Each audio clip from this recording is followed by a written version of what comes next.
Assalamualaikum warahmatullahi wabarakatuh. Alhamdulillah wassalatu wassalamu ala rasulillah Sayyidina Muhammad bin Abdullah wa ala alihi wa ashabihi wa mawalah.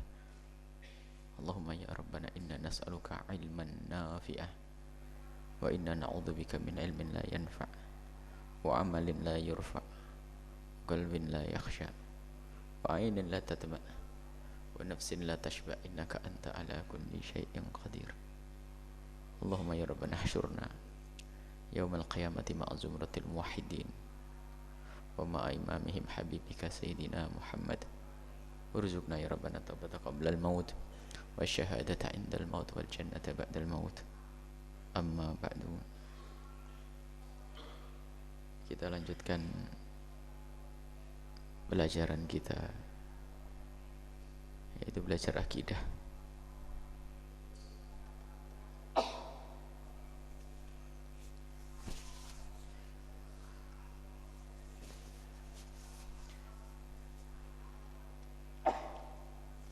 Dengan Imam Ibrahim Al-Laqani, dengan mantumah Jawharatul Tauhidnya, kita sudah sampai kepada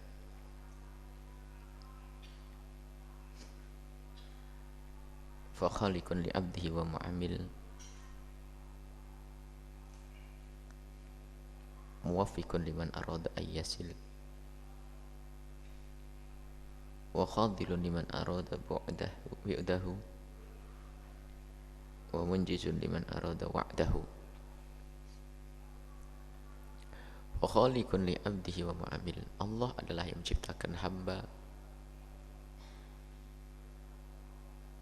sekaligus pekerjaan hamba tersebut.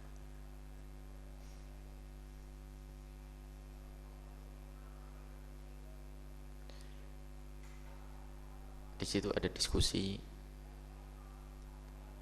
perdebatan antara kaum Asy'ariyah dengan kaum Mu'tazilah berkenaan dengan pekerjaan seorang hamba. Dan nanti ada hubungannya juga dengan bait-bait nazam selanjutnya. Wa indana lil abdi kasbun kullifa, yang insyaallah akan kita bahas pada pertemuan yang akan datang, bahwa Allah adalah yang menciptakan makhluk sekaligus yang menciptakan pekerjaan makhluk tersebut.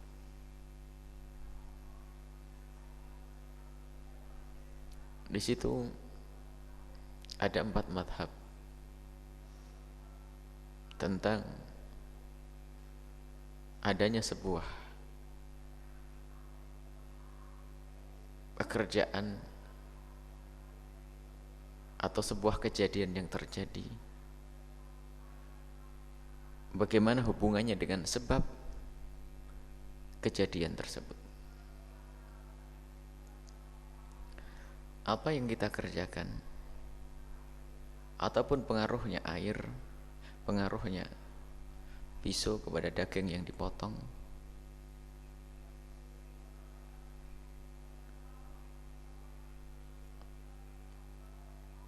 bagaimana hubungan antara sesuatu tersebut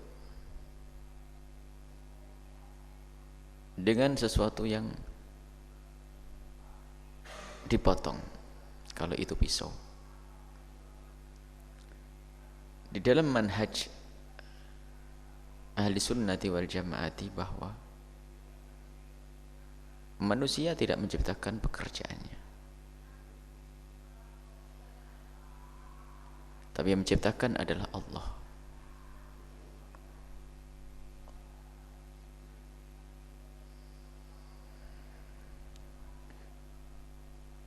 Akan tapi di situ ada sekelompok yang mengatakan pekerjaan yang aku lakukan, aku yang bisa melakukan, aku yang bisa membuatnya. Mungkin bisa kita hubungkan langsung dengan masalah iradah. Baitnya akan kita baca nanti pada pertemuan yang akan datang, yaitu wa indana lil abdi kasbun kullifa bihi walakin walakin lam yakun mu'athiran falta'rifa bihi walakin lam yakun mu'athiran falta'rifa.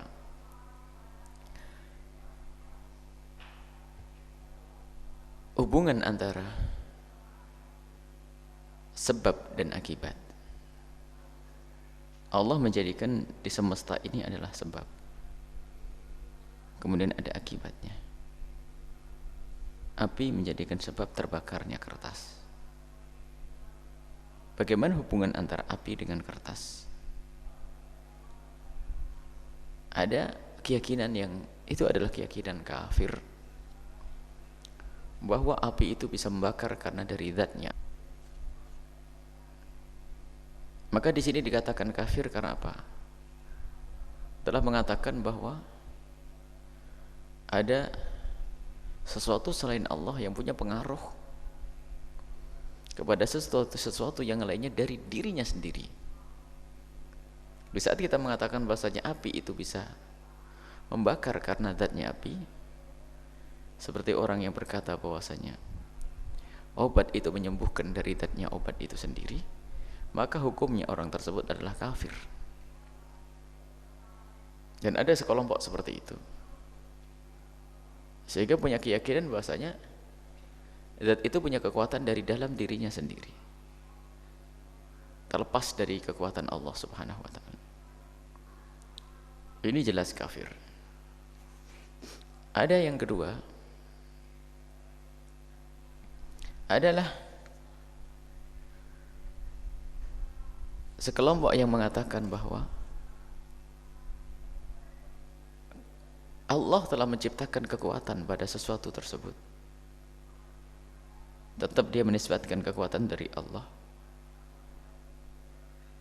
Allah menciptakan kekuatan pada makhluk tersebut, api, pisau, manusia. Kemudian setelah itu Allah terlepas dan manusia berbuat itu dengan kekuatan dirinya sendiri. Maka dalam hal ini sebagian mengatakan ini sudah keluar dari iman, tapi yang jelas ini salah. Ini jelas salah. Jadi banyak yang mengatakan kafir kalau ada orang mengatakan bahwasanya sesuatu itu punya pengaruh karena kekuatan dari dalam sendirinya yang telah Allah berikan. Karena kita sudah jelas membahas masalah kudrah Allah itu mutlak. Bagaimana Allah mempunyai kekuatan dititipkan kepada seseorang makhluk, kemudian makhluk itu terlepas dari kekuatan Allah. Syirik, itu kafir. Yang ketiga adalah hubungan sebab akibat. Allah menjadikan api itu sebab terbakarnya kertas. Akan tapi talazumnya, keterkaitan antara hubungan sebab akibat api dengan kertas, pisau dengan ini adalah talazum akli, artinya secara hukum akal, bahwasanya pisau itu akan memotong dan api akan membakar. Talazum akli. Maka bagi yang mengatakan seperti ini pun masih sesat. Talazum akli sesat. Tapi pendapat yang rajih juga belum dikafirkan. Yang tertinggal satu adalah manhaj yang mengatakan bahwasanya hubungan antara sebab yang Allah ciptakan dengan akibatnya tadi, api dengan kertas, adalah talazumnya, keterkaitan antara sesuatu tersebut dengan musabbabnya, akibatnya, maka itu talazum adi secara kebiasaan. Mungkin sekali takhalluf, mungkin sekali api itu tidak berpengaruh kepada sesuatu yang dibakar, dan juga pisau pun bisa terpengaruh kepada sesuatu sehingga tidak bisa dipotong oleh pisau tersebut. Dan ini adalah manhaj yang benar, karena terbukti bahwa dalam Al-Quran disebutkan kalau manusia itu dibakar itu akan hangus. Kalau talazumnya talazum akli, keterkaitannya antara api dengan sesuatu yang dibakar, yang bisa kebakar, itu adalah akli, harus secara akal, tidak bisa tidak, maka Nabi Ibrahim harus kebakar. Tapi dalam kenyataannya Nabi Ibrahim tidak kebakar, berarti takhalluf di sini bukan talazum akli, akan tapi talazumnya talazum adi. Semua orang kan tahu bahwasanya api jika didekatkan dengan sesuatu yang bisa dibakar akan membakar. Pisau pada sesuatu yang lembut akan matahkan. Makanan akan mengenyangkan. Obat akan memberikan kesembuhan, akan tapi talazumnya ini semua adalah talazum adi, bukan akli. Nah, karena talazum adi yumkin takhallufuhu. Jadi ini adalah orang yang selamat, kelompok yang selamat. Maka dari itu, bagaimana hubungan kita dengan selama ini yang disebut dengan jimat dan lain sebagainya? Pembahasan akidah yang harus kita fahamkan. Kalau ada orang meyakini bahwa jimat punya kekuatan dari dalam dirinya sendiri, maka itu kafir, syirik. Apapun, kalau orang meyakini sesuatu punya kekuatan dari dalam dirinya sendiri, maka kafir kita, menurut kebanyakan ulama. Nah, sehingga nanti ada hantaman kuat kepada akidah-akidah yang berbeda dengan ahli sunnati wal jamaati di saat berbicara tentang bagaimana kehendak kita di hadapan pekerjaan-pekerjaan yang kita lakukan. Apakah kita memang berkehendak atau tidak? Itu nanti dibahas bahwasanya kita itu punya kasab. Karena dalam hal ini yang ada hubungannya dengan pekerjaan, ada dua kelompok ekstrim, yaitu kaum Jabriyah sama kaum Qadariyah. Kaum Jabriyah itu ekstrim di dalam menisbatkan segala sesuatu kepada Allah Subhanahu wa taala. Kalau Qadariyah, yang di dalam hal ini Mu'tazilah masuk di kelompok ini nanti. Kaum Qadariyah adalah yang mengandalkan bahwasanya dia punya kekuatan dari dirinya sendiri. Maka dia berani mengatakan, menisbatkan pekerjaan itu adalah dalam diriku sendiri. Aku yang bisa berbuat begini dan aku bisa menghentikan dari berbuat seperti ini. Dua kutub ekstrim ini dilihat oleh Abul Hasan Al-Asy'ari adalah tidak benar. Yang mengatakan aku bisa berbuat dari diriku sendiri, ini masuk bab yang kita bahas tadi, keluar dari iman. Bagaimana seorang mengatakan aku bisa berbuat dari diriku sendiri, sementara kaum Jabriyah ini berlebihan, sehingga bisa saja menempatkan sebuah pekerjaan busuknya kepada Allah. Di saat dia berzina, dia akan berkata, aku berzina, ini Allah yang membuat berzina. Allah yang melakukan pekerjaan zina, karena semua pekerjaanku kan dari Allah. Dan aku melakukan ini juga dari Allah, sehingga dia tidak mau disalahkan. Padahal sebagian menukil dari kaum Jabriyah, para imam, para pendahulunya kaum Jabriyah itu tidak se-ekstrim pengikutnya. Kalau kaum Jabriyah itu bahkan ada yang mengatakan bahwa mereka itu dahulu di saat adanya muncul pemahaman Jabriyah ini, karena mereka itu begitu pasrahnya kepada Allah, sehingga tidak berani mereka itu menisbatkan apapun kepada dirinya sendiri. Sehingga mereka mengatakan bahwasanya dirinya karis, seperti bulu-bulu ayam yang lembut yang dihempaskan oleh angin pergi ke sana. Kami tidak bisa ngapa-apa. Jadi yang memperlakukan saya ini adalah Allah. Jadi karena tenggelam dalam kepasrahan kepada Allah, muncullah kaum Jabriyah. Akan tapi pada akhirnya muncul penyelewengan bahwasanya Jabriyah ini ternyata orang yang malas. Jabriyah adalah orang yang malas, tidak mau berusaha.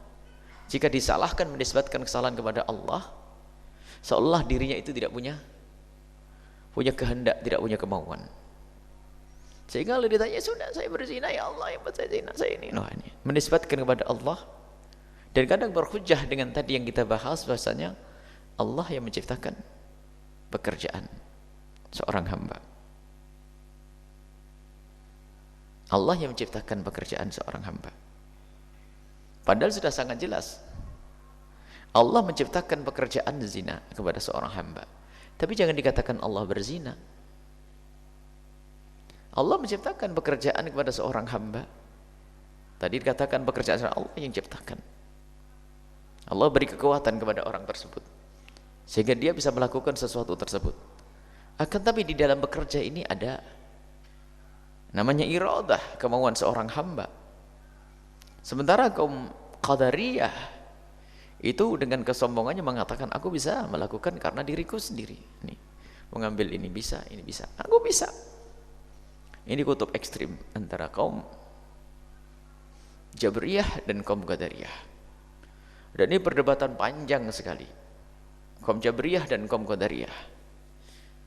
Dan mereka karena dikutub dan dikutub ekstrim, maka dia tidak akan bisa bertemu. Sangat jauh. Sementara Qadariyah mengatakan aku bisa, sementara Jabriyah mengatakan kami tidak punya apa-apa, tidak punya kerjaan, hanya Allah. Abul Hasan Al-Asy'ari mengamati itu semuanya. Pincang ini, kutub ekstrim ini. Beliau langsung membahas. Akhirnya sampailah pemahaman Abul Hasan Al-Asy'ari bahwasanya dari kenyataan yang dilihat, saya waktu mau mengambil gelas saya punya kehendak. Jadi di sini ada kehendak yang ada pada saya. Saya pengen makan, saya pengen minum, saya pengen berjalan, dan saya bisa berjalan. Buktinya saya mau menulis, bisa menulis. Ini adalah kehendakku. Saya punya kehendak. Cuman bagaimana hubungan kehendakku dengan kehendak Allah? Apa hubungan antara kehendakku dengan kehendak Allah Subhanahu wa taala? Imam Abul Hasan Asy'ari setelah mengamati bahwasanya kaum Jabriyah yang mengatakan kaum Qadariyah yang mengatakan aku bisa melakukan ini semua karena dengan diriku sendiri, ternyata di saat mereka terkena penyakit seperti irtias, apa namanya, kada orang kan tangannya gini-gini semuanya, atau dia kedinginan, di saat suruh berhenti tidak bisa. Nah, kenapa kau tidak bisa menghentikan itu semua? Katanya kamu bisa melakukan semuanya.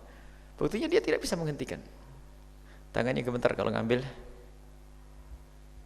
Ini.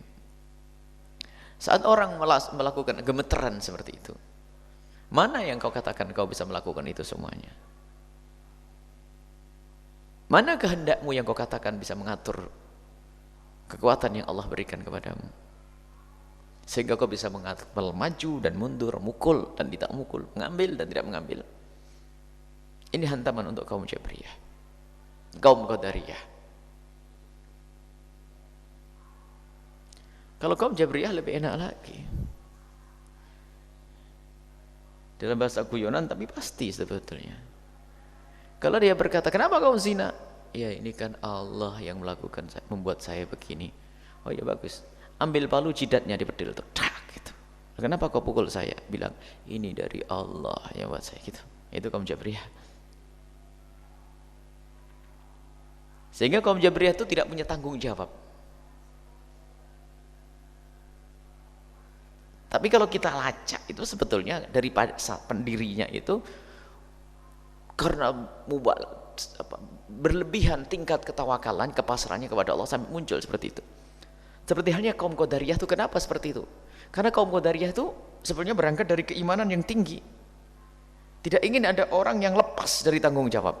Kamu itu berbuat harus bertanggung jawab. Nah, kalau sampai pekerjaanmu tidak dinisbatkan kepadamu, nanti setiap orang mau dihukum berkata ini bukan pekerjaanku. Karena yang dilihat adalah kaum Jabriyah. Jadi dia mengatakan ini bukan pekerjaanku. Ini maka kaum Qadariyah mengatakan kamu berbuat, kamu bertanggung jawab, kamu yang bisa menahan dan kamu bisa menghentikan. Kenapa kau lakukan itu? Akan tapi kebablasan masuk ekstrim sana.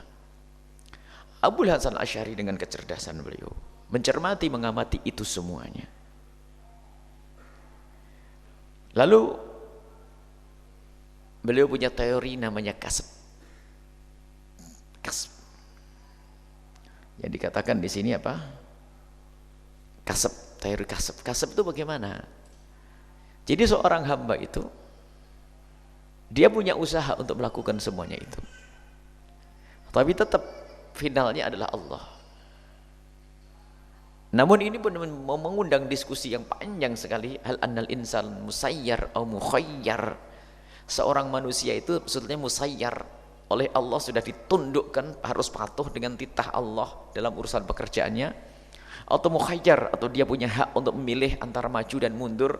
Sementara dalam kenyataannya adalah sesaat kita menemukan keadaan kita musayyar, kita tuh gak bisa ngatur diri kita. Sesaat kita itu bisa menemukan diri kita mukhayyar, ternyata kita bisa menghindar dari ini itu. Ini kenyataan. Kita menemukan di dalam diri kita seperti itu. Antara musayyar dan mukhayyar. Antara kita ini sudah ikut titah Allah yang nggak bisa kita. Pokoknya sudah kita menjalankan apa yang Allah tentukan. Tapi sesaat kita merasakan diri kita tuh mukhayyar, kita bisa memilih antara mengambil dan tidak mengambil, mukul tidak mukul, dan seterusnya. Dan saya punya keinginan. Kalau saya pengen minum, saya punya keinginan. Akan tapi bagaimana hubungannya antara keinginanku dengan keinginan Allah? Tapi pernah suatu ketika saya tidak punya keinginan. Artinya apa? Bahkan pernah suatu ketika saya ingin pun saya tidak terjadi apa yang aku inginkan. Berarti keinginanku, saya pengen begini lah, kok nggak berhasil. Ini terjadi pergolakan di dalam pemikiran Imam Abul Hasan Asy'ari. Jadi kadang aku menginginkan tapi tidak terkabul, tapi kadang saya ingin terkabul. Saya menginginkan sesuatu tapi tidak bisa. Baik, Imam Abul Hasan dengan teori cerdasnya menggabungkan nas-nas yang menunjukkan, yang mendukung kaum Jabriyah, nas-nas yang mendukung kaum Qadariyah. Kemudian beliau simpulkan dalam satu pemikiran cerdas dari masa ke masa, hanya bagi orang yang faham saja. Lalu mengatakan Abul Hasan Asy'ari bingung dengan teori kasabnya. Dan teori kasab ini adalah teori yang istimewa yang dimiliki oleh Imam Abul Hasan Asy'ari. Jadi dalam urusan pekerjaan kita dan iradah kita di hadapan iradah Allah, maka teori Abul Hasan Asy'ari lah yang bisa menjawab itu semuanya. Baik, bagaimana kemauan kita di hadapan kemauan Allah? Tujuannya adalah untuk menerapkan masalah taklif, beban kewajiban yang dibebankan oleh Allah kepada hambanya. Jika seseorang itu tidak punya kemauan, lalu tidak punya kekuatan untuk melakukan pekerjaan, jika semua itu dinisbatkan kepada Allah seperti yang diyakini oleh kaum Jabriyah, lalu bagaimana Allah Subhanahu wa taala memerintahkan hambanya setelah melanggar lalu dihukum oleh Allah? Atas dasar apa saya dihukum? Saya tidak punya kemampuan dan saya juga tidak punya kehendak. Ini kaum Jabriyah. Mu'tazilah, Qadariyah di sini termasuk dalamnya nanti Mu'tazilah, mengatakan harus tanggung jawab dengan pekerjaanku. Tapi ternyata banyak pekerjaan yang ternyata kita tidak bisa, bahkan mungkin kita tidak punya kehendak untuk melakukannya. Tidak semua kebaikan kita mau loh ya. Dan tidak semua keinginan kita terlaksana, terpenuhi. Maka di dalam hal ini teori kasab itu berbunyi begini. Allah mempunyai kehendak dan engkau mempunyai kehendak. Allah punya iradah, engkau punya kehendak. Ya, saya punya kehendak jelas. Aku mendaki, aku pengen megang, aku pengen nyubit, aku pengen ini, aku pengen kehendak. Nggak bisa dipungkiri kalau kita punya kehendak. Cuman bagaimana hubungkan kita dengan kehendak Allah itu? Apakah kita punya kehendak lepas dari kehendak Allah? Tentu tidak, masuk bab kafir tadi yang kita bahas. Kalau kehendak kita adalah kehendak Allah, berarti kita tidak punya kehendak. Lalu bagaimana dengan kehendak kita ini untuk bisa bertanggung jawab di dalam, untuk kita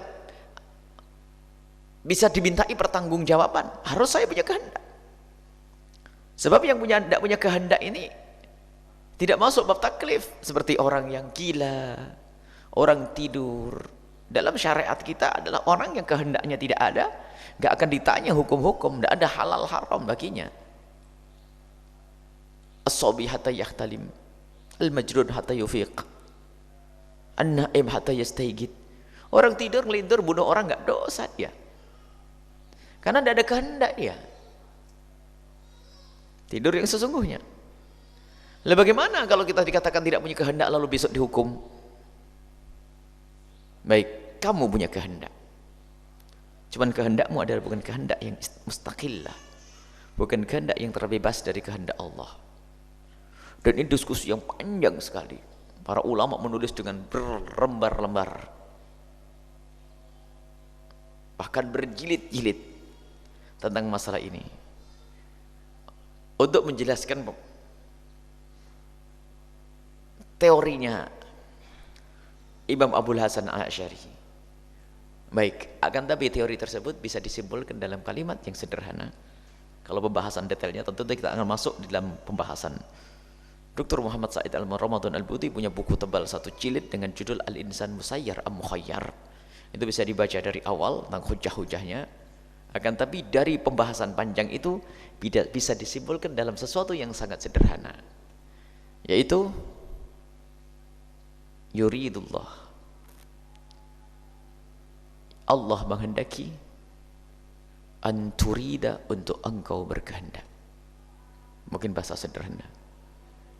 Jadi kehendakmu itu dikehendaki oleh Allah. Allah menghendakimu berkehendak, maka engkau menjadi berkehendak.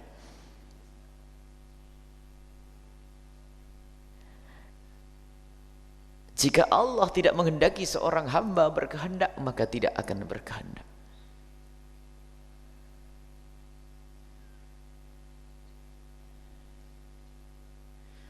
Jika engkau berkehendak kok tidak terlaksana, berarti kehendakmu tidak sesuai dengan kehendak Allah. Yang jelas Allah menghendakimu berkehendak.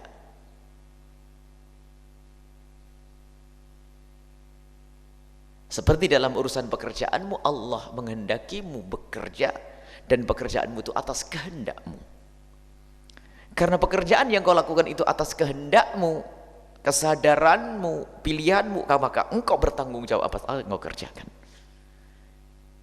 Ini kalimat sederhana yang tidak usah repot-repot. Kalian membahas detail, ya begitulah disimpulkan. Bahasa panjang lebar, sehingga kadang-kadang untuk perasaan bagaimana karena Allah menghendakimu berkehendak. Kalau Allah tidak menghendakimu berkehendak, kau tidak akan berkehendak. Apakah urusan pekerjaan atau urusan yang lainnya, urusan syahwat makan, syahwat ini, syahwat itu. Biarpun itu ada makanan sate, makanan segala macam, ada orang mengatakan aku tidak mau. Kenapa? Orang lain pada suka berebut, kenapa kamu tidak mau? Karena Allah tidak menghendakinya berkehendak untuk makan. Jadi kehendakmu itu ada.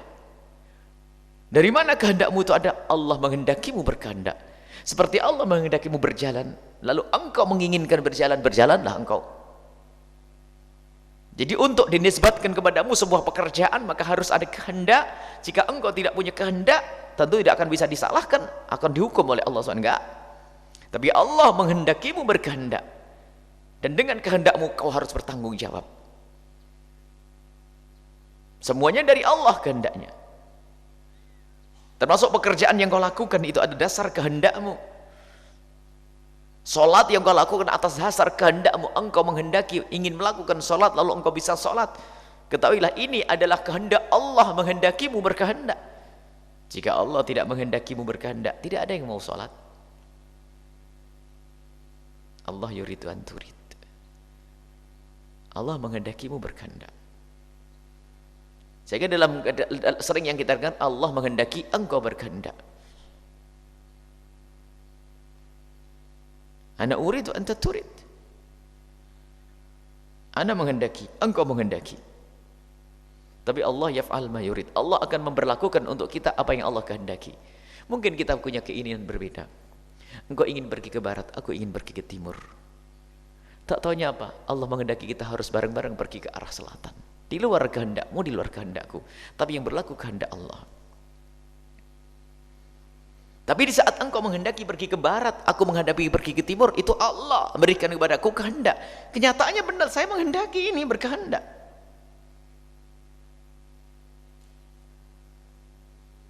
Tapi tidak boleh kita lepas dari kehendak Allah, termasuk pekerjaan yang kita lakukan, mengangkat barang dan sebagainya. Tidak boleh kita nisbatkan ini aku yang berbuat tanpa Allah ikut campur dalam hal ini. Akan tapi kita katakan aku bisa melakukan ini karena Allah memberikan kepadaku kekuatan. Sehingga keluarlah kita dari kaum Jabriyah yang mengatakan semua dari Allah. Oh enggak, ini kehendakmu ada. Keluar dari kaum Qadariyah di saat kita nggak enak makan.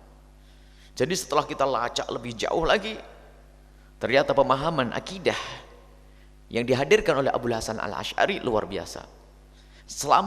Menyelamatkan dari dua kutub ekstrim. Kaum Qadariyah dan kaum Jabriyah. Muncul teori kasab. Dan teori kasab ini panjang sekali. Sehingga banyak orang-orang yang anti Asy'ariyah itu melemahkan Abul Hasan Asy'ari dengan teori kasabnya. Padahal kalau kita cermati teori kasab itu teori dahsyatnya Imam Abul Hasan Asy'ari, menyelamatkan dari dua kelompok ekstrim, kaum Mu'tazilah dan kaum Qadariyah. Sebab memang orang dibikin bingung dengan ini semuanya. Bagaimana katanya Allah semuanya, bagaimana saya harus dihukum? Akan tapi jelas Allah menghendakimu berkehendak. Maka jika engkau menghendaki, Allah menghendakimu berkehendak, lalu akhirnya engkau berkehendak, Anda ingin pergi kemana? Anda ingin mengambil nasi, ingin masukkan ke perut Anda makanan. Tapi ketahuilah, engkau memang punya kehendak untuk makan, tapi engkau tidak akan bisa makan kecuali Allah juga menghendakimu itu. Bertemunya kehendak Allah dengan kehendakmu, maka terjadilah. Bertemunya kehendak Allah dengan kehendakmu, terjadilah. Sesuatu yang terjadi sesuai dengan keinginanmu. Banyak terjadi sesuatu yang engkau tidak menghendaki dan terjadi padamu. Tidak menghendaki akan terjadi padamu. Karena apa? Allah menghendaki seperti itu. Sehingga jika ini terjadi kepadamu, yang tanpa engkau kehendaki, lihat Allah tidak akan menghisap. Karena sesuatu ini terjadi tanpa kehendakmu. Siapa yang mau tabrakan? Ada atau tidak? Tidak ada yang mau tabrakan. Tapi kenyataannya ada orang nabrak sampai mati. Oh, dia sudah jalannya hati-hati nabrak orang mati. Ya tidak dosa. Karena apa? Dia tidak menghendaki, tapi Allah menghendaki. Lihat, karena apa? Kehendak kita tidak masuk di sini, tidak dihukum oleh Allah Subhanahu wa taala. Ini sangat jelas dalam urusan akidah. Karena tidak berkehendak orang tersebut. Tiba-tiba ada orang nyebrang, ketabrak, mati. Di depan manusia mungkin ditangkap polisi, tapi di hadapan Allah, hambaku ini tidak dosa. Karena apa? Bukan kehendaknya, tapi aku yang menghendaki seperti ini. Tapi yang satu lagi bawa pisau, temannya langsung ditusuk. Lihat, Allah menghendakinya untuk membunuh. Jadi dia punya kehendak membunuh, maka dia ditanya, makanya dihukum dia dan dikisos. Karena apa? Dia berbuat sesuai dengan kehendaknya. Dan ketahuilah, kehendaknya tidak akan terlaksana kecuali Allah menghendaki juga. Maka jadilah kejadian tersebut. Maka apa yang kita rencanakan tidak akan terjadi kecuali bertemunya kehendak kita dan kehendak Allah. Dan bagaimana kita berkehendak? Kehendak kita adalah dikehendaki oleh Allah. Jadi kehendak kita bukan kehendak istiqlalan, kita bukan menghendaki dari diri kita sendiri tanpa dikehendaki oleh Allah. Dan banyak manusia akhirnya tidak punya kehendak. Manusia tidak punya kehendak. Karena apa? Allah tarik kehendaknya. Allah tidak beri kehendak. Sehingga apa? Dia adalah lemah semangat, tidak punya ini, tidak punya itu, tidak punya semangat hidup. Suruh begini nggak mau, suruh gini mau, sini. Kenapa? Allah tidak menghendakinya, dia berkehendak. Allah memberikan kepada seorang hamba kehendak, dia ingin melakukan kebaikan, dikasih pahala oleh Allah. Dia ingin melakukan ketaatan, dikasih pahala oleh Allah. Karena apa? Dia punya kehendak. Jadi ini untuk lepas dari manhaj kelompok namanya Qadariyah dan Jabriyah, muncul teori kasabnya, al-kasb. Usahamu atas dasar kehendakmu, dan kehendakmu itu adalah karena Allah menghendakimu berkehendak. Ini adalah kalimat yang ringkas yang dihadirkan oleh para ulama akidah untuk menjelaskan teori kasab ini. Dan lihat, kalau kalian membaca di buku-buku akidah, banyak sekali orang bingung tentang teori kasab ini. Padahal Imam Abul Hasan Asy'ari mengeluarkan teori kasab itu karena bingung melihat dua kelompok yang bertentangan, kutub ekstrim kanan dan ekstrim kiri. Baik, ini saja insya Allah. Semoga Allah memberikan kepada kita pemahaman yang benar. Ketahuilah bahwasanya kita punya pekerjaan ini karena Allah yang menciptakan pekerjaan kita. Allah yang menciptakan pekerjaan kita. Jangan mengatakan aku bisa melakukannya. Akan tapi Allah dan kehendak kita pun Allah memberikan kepada kita kehendak. Sehingga jangan sampai kita mengatakan ini adalah kehendak Allah, aku bebas dari hukuman. Dan juga jangan sekali-kali mengatakan aku bisa melakukan dari diriku sendiri. Alangkah banyaknya orang menghendaki sesuatu ternyata tidak terjadi.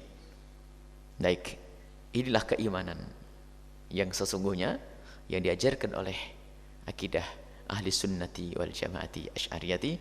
Semoga Allah memberikan kepada kita ilmu yang manfaat. Semoga Allah memberikan kepada kita keimanan yang kuat. Dan insya Allah nanti kita lanjutkan untuk membaca bait selanjutnya tentang